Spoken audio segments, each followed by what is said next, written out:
Hello guys, ఇవాళ మనం most trending అయిన మామిడికాయ చట్నీ నేర్చుకుందాం. అంటే బాగా పుల్లగొన్న ఒక మామిడికాయ తీసాను, 2 బద్దలుగా చేసుకోవాలి. 4 టమాటాలను మద్దలుగా చేసుకొని 20 పచ్చిమిర్చులు, 20 వెల్లుల్లి రబ్బలు తీసుకోవాలి. ఈ మీద ఒక బాండీ పెట్టి నూనె పోసి నూనె హీట్ ఎక్కినాక మన వెజిటేబుల్స్ అన్ని నూనెలో వేసి మూత పెట్టి బాగా మగ్గినవాలి. 10 నిమిషాలకే బాగా మగ్గిపోతాయి.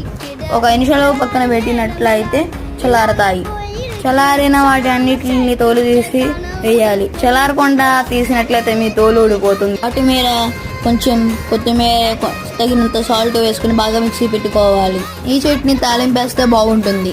ఈ చట్నీ టిఫిన్లకు బాగుంటుంది. ఫ్రిడ్జ్ లో పెట్టుకున్నట్లయితే నిల్వ ఉంటుంది. రైస్ లోకి అయితే వేరే విధంగా నెక్స్ట్ వీడియోలో చూపిస్తాం. వీడియో మీకు నచ్చినట్లయితే సబ్స్క్రైబ్ చేయండి. మీకు అర్థమవుతుందా? Please subscribe. వీడియో నచ్చితే లైక్ చేయండి, షేర్ చేయండి.